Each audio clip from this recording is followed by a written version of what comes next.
बढ़े हुए बिजली के बिल मिले। कई शिकायतें ये आई जहां पर बिल को लेकर के बहुत सारी दिक्कतें रहीं।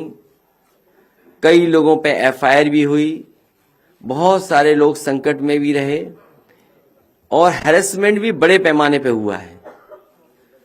जहां सुधार किया जाएगा वहीं समाजवादी पार्टी ने फैसला लिया है कि जिनके पास वर्तमान में घरेलू बिजली के कनेक्शन हैं, उनके बिजली के बिल में जो नाम लिख करके आता है वही नाम लिखाएं।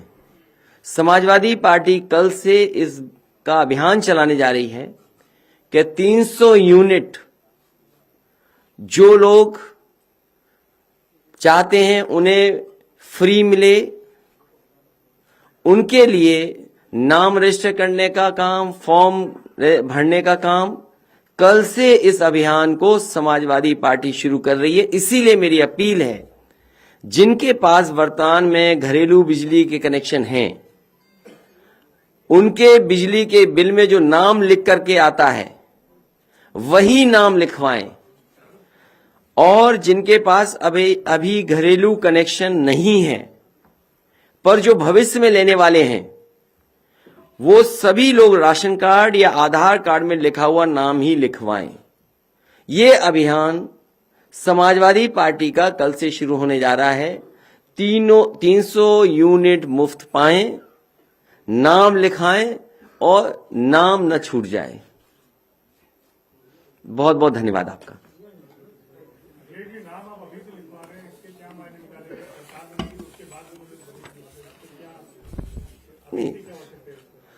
औचित्य यह है कि हमें अपनी बात रखनी जनता के बीच में।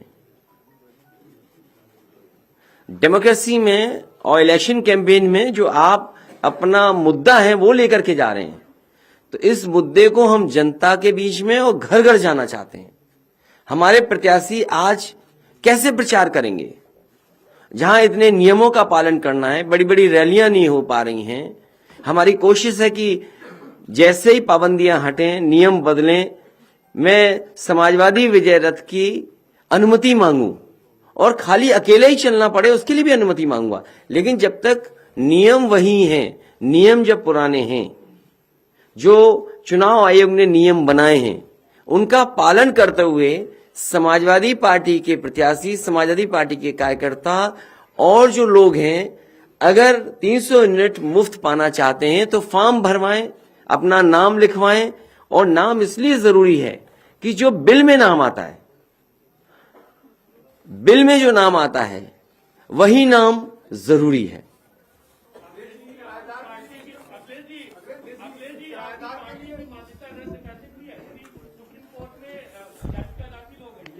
तब तो भारतीय जनता पार्टी पूरे देश में कभी चुनाव नहीं लड़ सकती। अगर इस तरह के पीआईएल किए जाएं और भारतीय जनता पार्टी से स्पॉन्सर्ड पीआईएल हो, तो भारतीय जनता पार्टी तो चुनाव लड़ ही नहीं सकती थी।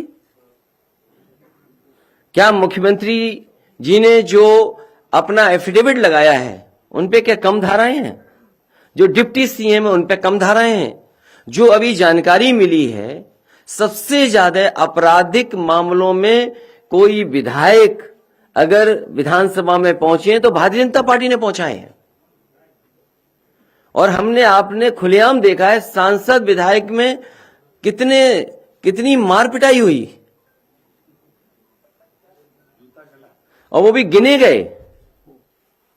रोक करके टीवी के लोगों ने दिखाया कि देखिए गिनिए, 1 2 3 4। तो इनकी तो पार्टी की मान्यता पहले ही रद्द हो जानी चाहिए।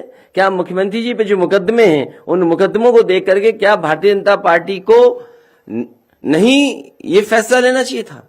और वो तो भारतीय जनता पार्टी के सदस्य ही नहीं थे।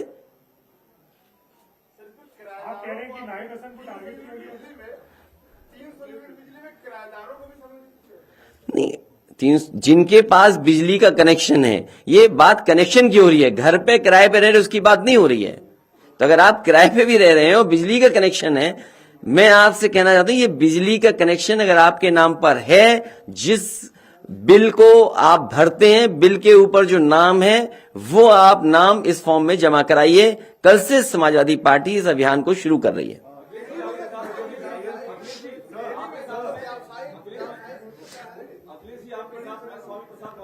नहीं, मैं पहले इनका सवाल ले रहा हूं।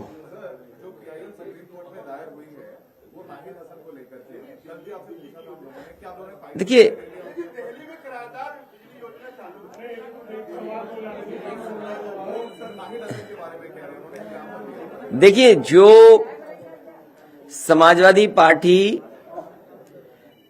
के ऊपर कई लोगों पर झूठे मुकदमे हैं, और इतने झूठे मुकदमे हैं जिसकी आप कल्पना नहीं कर सकते। हमारी पार्टी के कई नेताओं पर, पार्टी के वरिष्ठ नेताओं पर लगातार भारतीय जनता पार्टी की सरकार में झूठे मुकदमे लगाए गए। मैंने कई बार प्रेस कॉन्फ्रेंस में इसका उदाहरण दिया कि एक जिला अधिकारी जो रामपुर के थे, वो आउट ऑफ स्टेट से आए थे, उन्हें अपना एक्सटेंशन चाहिए था। उन्होंने सरकार की पूरी मन मर्जी के साथ काम किया और न जाने कितने मुकदमे लगाए रामपुर में। एक आईपीएस एक दूसरे आईपीएस पर आरोप थे, और इस बात का आरोप था, ये कोई पॉलिटिकल पार्टी का आरोप नहीं था। एक आईपीएस दूसरे आईपीएस पे आरोप लगा रहा था कि पैसे से पोस्टिंग हो रही है, पैसे से ट्रांसफर हुआ है। उस आईपीएस की जांच खत्म करने के लिए रामपुर भेजा गया।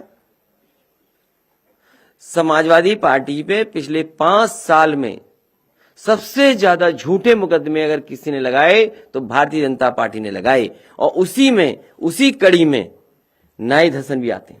अखिलेश जी, आपके साथ में आज प्रसाद मौर्य साथ में ये अब्दुल्ला आजम मौजूद है। अब्दुल्ला आजम की मौजूदगी यहाँ पर किस बात का संदेश देती है? इसका मैसेज क्या है, पॉलिटिकल मैसेज इसका? आपको क्या लग रहा है? तो आप बताइए।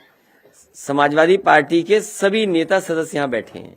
हमारे बाईं तरफ अब्दुल्ला है और उनके बाईं तरफ वो हैं जो यूथ नया हमें समर्थन दे रहे हैं। पर अभी ये जेल से रिहा होकर के आए हैं, काफी दिन जेल में रहना पड़ा, तो उसके बारे में कुछ आप कहेंगे? क्या कोई अन्याय? ये लड़ाई लगातार लड़नी पड़ेगी। इनको फंसाने में कांग्रेस बीजेपी दोनों एक थे। कांग्रेस भी थी। आप जानकारी कर लीजिए। इसलिए मैं चाहूंगा कि अगर बिजली पर रहेंगे तो ज्यादा आप जनता की मदद कर सकेंगे और मदद कर पाएंगे, क्योंकि मुझे लगता है कुछ साथी ऐसे हैं वो भी बिजली के कारखाने का नाम नहीं रटे हैं अभी तक। बताइए।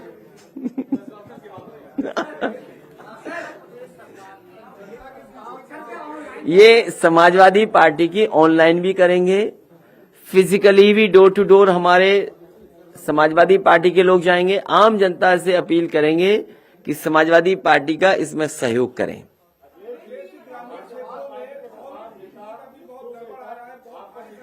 इसीलिए मैंने कहा कि ग्रामीण क्षेत्र में जिनके पास कनेक्शन है, बिजली नहीं आई, लेकिन पता नहीं मीटर की रफ्तार क्या थी, और अगर अभी, और हाँ, ये बहुत अच्छी जानकारी दी इन्होंने, सरकार ने पिछले कुछ महीनों से बिजली का बिल नहीं भेजा है लोगों को। और बिल इसलिए नहीं भेजा है कि सरकार को यह पता है कि बिजली के बिल बड़े बड़े पैमाने पर लोगों को जाने हैं। जिन्होंने बिजली नहीं ली, जलाई नहीं, मीटर नहीं चले, उन पे हजारों के बिल आ रहे हैं। सरकार ने जानबूझ करके बिजली के बिल नहीं भेजे, क्योंकि बिजली का बिल भेज दिया तो जनता ऐसा करंट मारेगी, इनको इतना करंट लगेगा कि इनकी जमानतें जब्त हो जाएंगी। पहले हमारा कार्यक्रम ये चल रहा है 300 यूनिट का फ्री, और बिजली का उत्पादन उत्तर प्रदेश में कैसे बढ़े।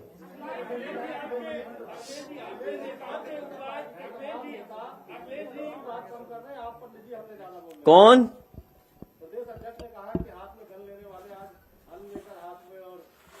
कौन कह रहा है? उनका जवाब हमारे प्रदेश के अध्यक्ष देंगे। जो प्रदेश अध्यक्ष हैं उनका जवाब देंगे।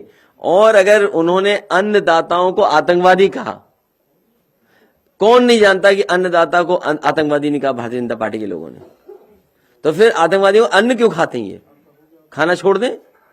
और कम से कम भारतीय जनता पार्टी के लोग ये बताएं, किसी बात को कहने से पहले क्या उन्होंने अपने संकल्प पत्र में नहीं लिखा था कि 2022 तक किसानों की आय दोगुनी हो जाएगी? अभी भी जब चुनाव में जा रहे हैं, बहुत सारे चीनी मिलों ने किसानों के गन्ने का भुगतान नहीं किया है। पूरे उत्तर प्रदेश में धान की लूट हुई। पूरे उत्तर प्रदेश में जिन किसानों की फसल का नुकसान हुआ, चाहे ओलावृष्टि से या किसी कारण या जानवर से, अभी तक किसी को मुआवजा नहीं दिया गया, किसी की मदद नहीं की गई। और आज महंगाई के कारण किसानों की कमाई आधी हो गई है। तो ये इन सवालों का जवाब भारतीय जनता पार्टी कब देगी?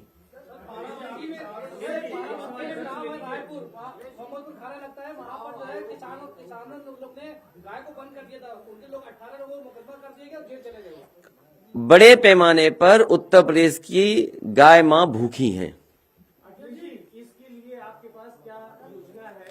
अगर आपके पास सुझाव हो तो जरूर दीजिए, उसको भी शामिल करेंगे, जो मैनिफेस्टो में हम शामिल करने जा रहे हैं।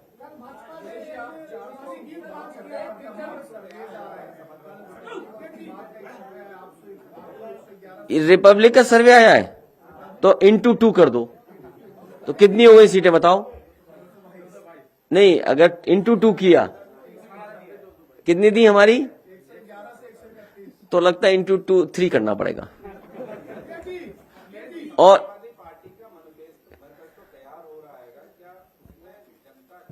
अगर आपको अभी भी नहीं लगता 400, आदरणीय स्वामी प्रसाद मौर्य जी आ गए। नहीं, वो जानते नहीं, रिपब्लिक वाले, वो रिपब्लिक वाले जानते नहीं हैं कि स्वामी प्रसाद मौर्य जी साथ आ गए, महान दल साथ है, ओम प्रकाश राजभर जी साथ हैं। उनके साथ कितना अन्याय हो रहा है अपना दल कृष्णा पटेल जी के साथ। जैसे ही समाजवादी पार्टी में उनके दल का गठबंधन हुआ, मुकदमे खुल गए, ट्रस्ट को लेकर के उनके खिलाफ कार्रवाई हो रही है, उन पे भी न जाने कितनी कार्रवाई हो रही। इस सरकार को हो क्या जाता है? सरकार क्यों डरी हुई है? अगर इन समाजों के लिए उन्होंने कुछ काम किया होता तो सरकार को एजेंसियों का सहारा नहीं लेना पड़ता। आज हर वर्ग के लोग दुखी हैं। आरएलडी है हमारे साथ, तो अब 400 आने में क्या कमी है? और जनता नाराज है, जनता नाराज है अभी भी।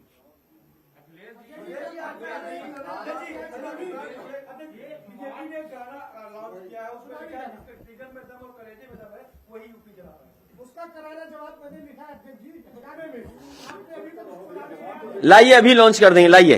अच्छा, मेरे प्रेस के साथियों से निवेदन है, ये हर प्रेस कॉन्फ्रेंस चाहते हैं इनका गाना लॉन्च हो जाए, इसलिए मैंने सुना नहीं है, मैंने देखा नहीं है, लेकिन अगर कोई आपको नाराजगी होगी तो इनसे हो। 4 साल के काले कारनामों को उजागर किया।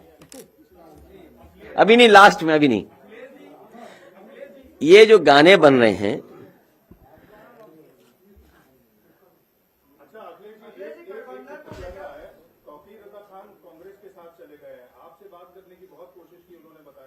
मैं एक बार फिर सभी से अपील करूंगा, भारतीय जनता पार्टी ने महंगाई बढ़ाई है, किसान को बर्बाद किया है, जानवरों से न जाने कितना नुकसान हो रहा है, नौकरी रोजगार खत्म हो गए, प्राइवेटाइजेशन कर करके बाबा साहब भीमराव अम्बेडकर जी का संविधान और उनके दिए हुई व्यवस्था को खत्म कर रहे हैं। हर चीज बेची जा रही है, एयरपोर्ट बेचे जा रहे हैं, एयरपोर्ट पे जहां हवाई जहाज खड़े होते वो बिक रहा है, पानी के जहाज बिक गए, पानी का जहाज जहां खड़ा होता है बंदरगाह वो बिक गए, सभी संस्थाएं बिक रही हैं।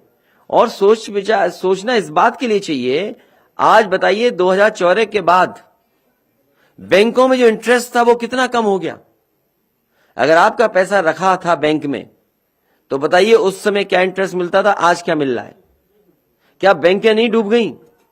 नोटबंदी के बाद अर्थव्यवस्था जहां डूबी की डूबी, लेकिन क्या बैंकें नहीं डूब गई? बैंकें बिक गई।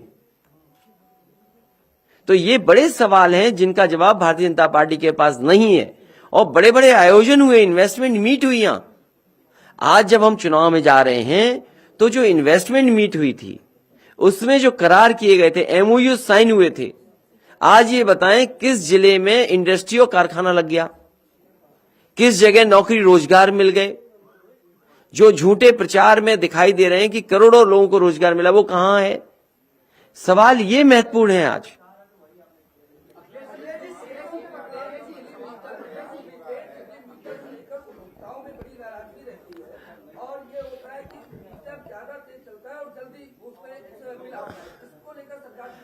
जो मीटर्स आए, मीटर्स की शिकायतें थी, मीटर्स वो होने चाहिए जो रेगुलेटर्स या रेगुलेशन अथॉरिटी है जो अप्रूव करे। कोई भी खराब मीटर गरीब जनता के घरों में नहीं लगना चाहिए, उत्तर प्रदेश के जनता में के घरों में नहीं लगने चाहिए।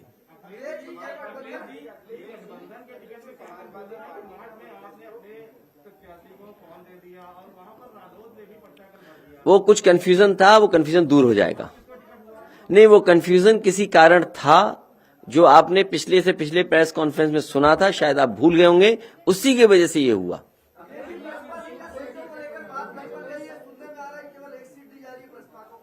किसको? एसपी प्लस पीएसपी कितनी हो गई सीटें?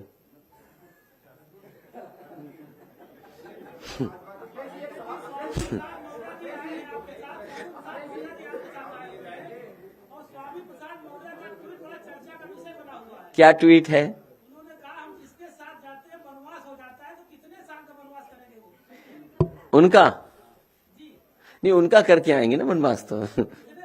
जिसका साथ छोड़ते हैं उसका वनवास होता है। एक बार तो आपका साबित हो चुका है, अब दूसरी बार दोबारा भी साबित होगा 10 मार्च को। अखिलेश जी जो उत्तर प्रदेश सरकार ने एक प्रस्ताव भेजा है तैयार हो रहा है, अखिलेश जी वास्तव में क्या जनता से कुछ सुझाव लिए जाएंगे? यदि अगर लिए जाएंगे तो क्या माध्यम होगा, क्या प्लेटफॉर्म होगा जो कुछ सुझाव उसमें शामिल हो सके? इधर लगातार सुझाव लिए गए थे और मैंने आपसे कहा कि जिस समय भारतीय जनता पार्टी का मैनिफेस्टो आएगा उसके बाद समाजवादी पार्टी का मैनिफेस्टो लाएंगे।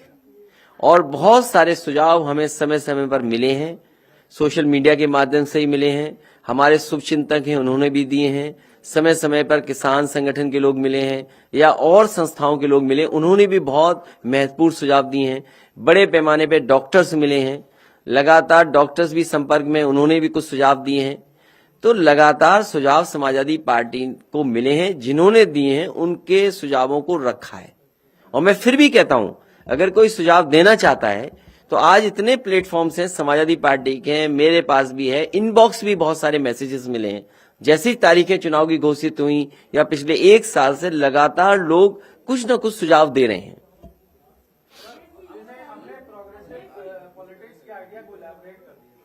नहीं, प्रोग्रेसिव में यही है कि समाजवादी सिद्धांत लागू हो, भेदभाव खत्म हो, जाति के आधार पर फैसले नहीं हो, कानून व्यवस्था बेहतर हो, डेवलपमेंट में इंफ्रास्ट्रक्चर बेहतर हो, सोशल स्कीम्स पहुंचे लोगों तक, रोटी कपड़ा मकान जो बेसिक चीजें हैं कम से कम वो लोगों को मिले।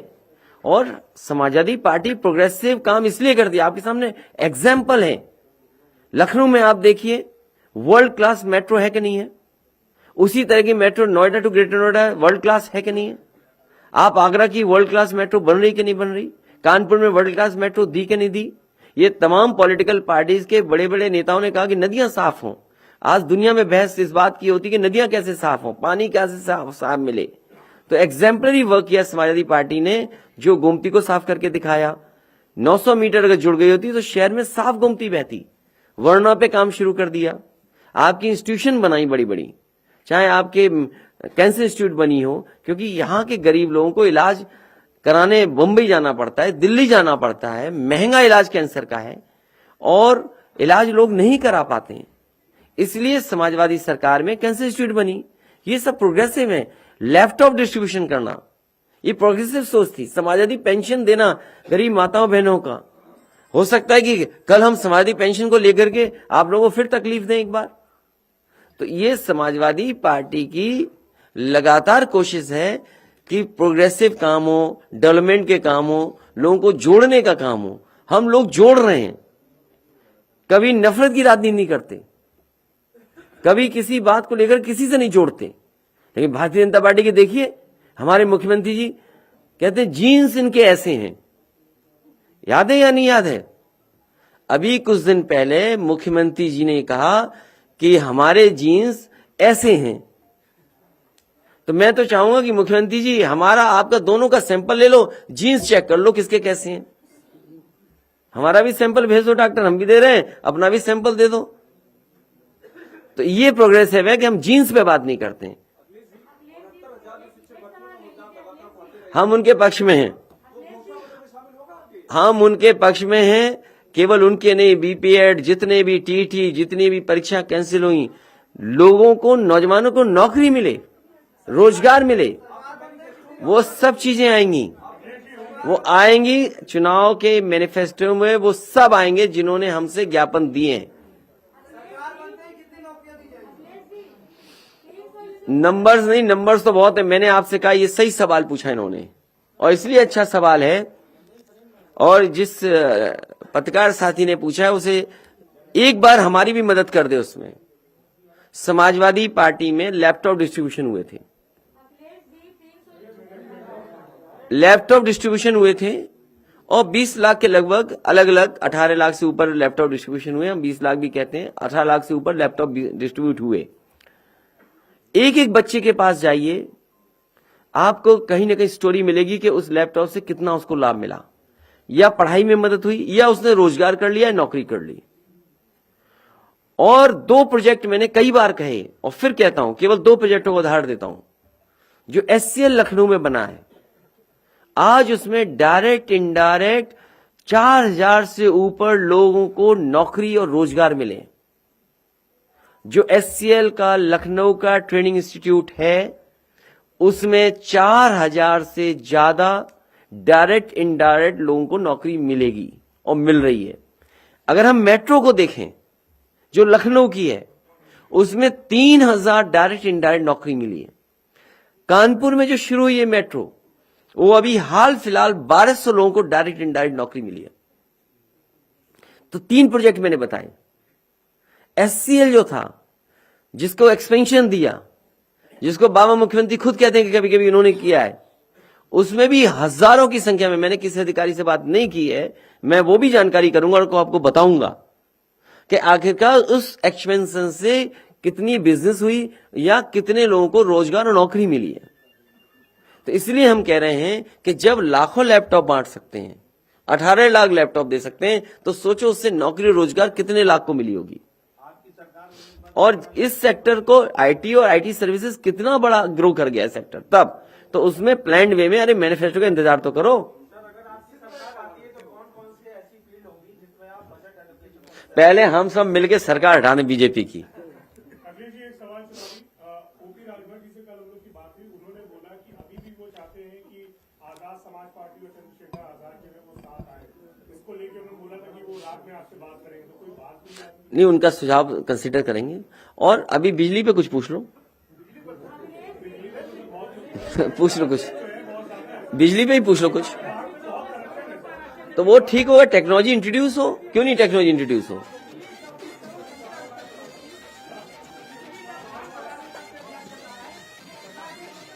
क्या चीज?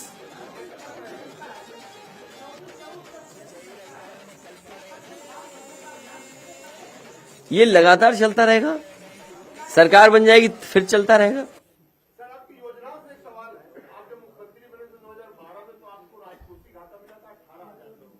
आज है 9,000 करोड़, 90,000 करोड़ है आज।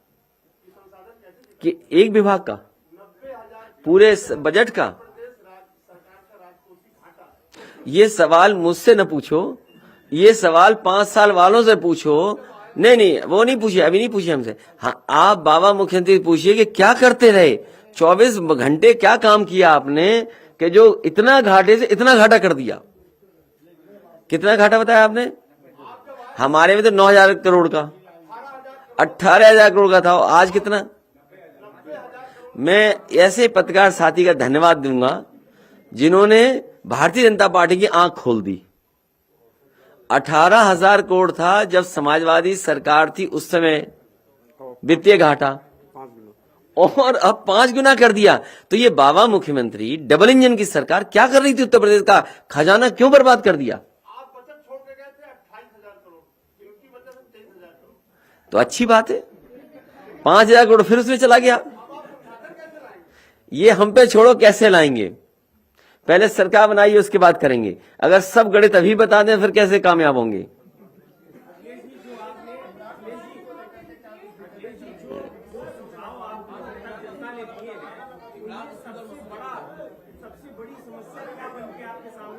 किसकी? अभी नहीं, बहुत सारे सुझाव हैं, एकोमोडेट कर रहे हैं कि क्या क्या किया जा सकता है। जैसे हमारे इन्होंने बता दिया इतना घाटा है, तो सरकार काम ही नहीं करेगी, इसका मतलब?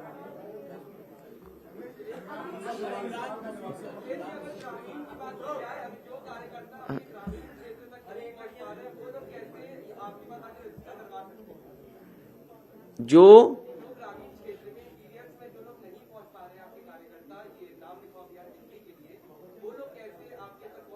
नहीं, हमारे कार्यकर्ता पहुंचेंगे वहां पर, हमारे कार्यकर्ता पहुंचेंगे, और हर जगह हर गांव में कार्यकर्ता हैं।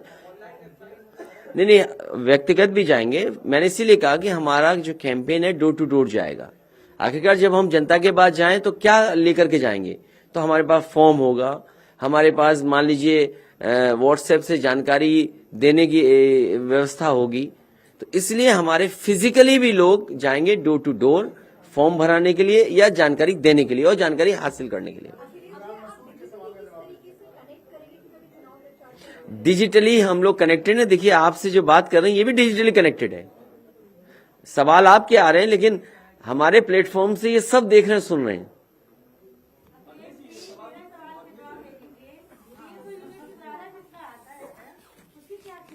कितनी?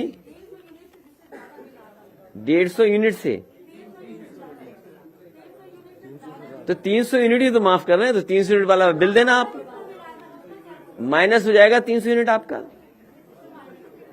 300 यूनिट माइनस हो जाएगा आपका। अगर आपका यही 300 यूनिट क्या कार्यक्रम शुरू करेंगे?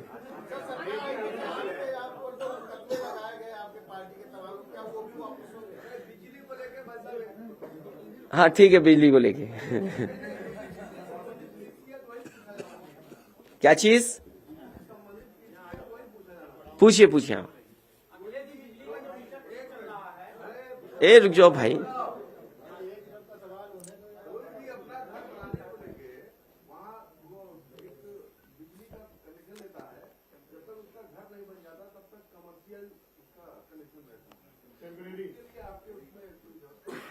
नहीं, आप क्या सुझाव देते हो, उसमें क्या होना चाहिए? तो देखिए, जो हाँ ठीक है, ये अगर इस तरह का व्यवस्था कोई सुझाव होगी तो उसको शामिल करेंगे, सहूलियत दें कनेक्शन को लेकर के। और सुनने में एक चीज और आई है कि कॉमर्शियल को इंडस्ट्री मान लिया सरकार ने। तो अगर आप नंबर ऑफ इंडस्ट्रीज यूपी में जो लगी हैं वो कॉमर्शियल कनेक्शन से जोड़ दी उन्होंने, कि जितने कॉमर्शियल कनेक्शन होंगे वो मानते कि इतनी इंडस्ट्री है, इतने रोजगार होंगे, तभी वो आंकड़े दिखाई दे रहे हैं। हाँ, इंडस्ट्री के झूठे आंकड़े और उसके साथ रोजगार के आंकड़े। तो मीटर अच्छे लगाए जाएंगे न, मीटर ऐसे चलें या ठीक कंपनियां दें जो ठीक चलें, जो सवाल इनका था पहले।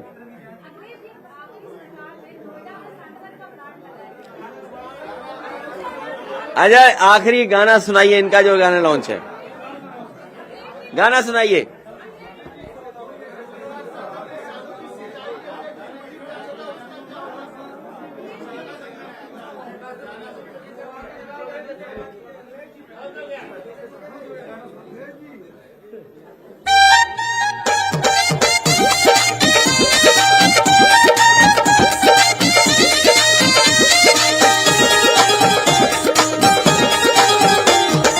विजय रथ कर निकल पड़े हैं,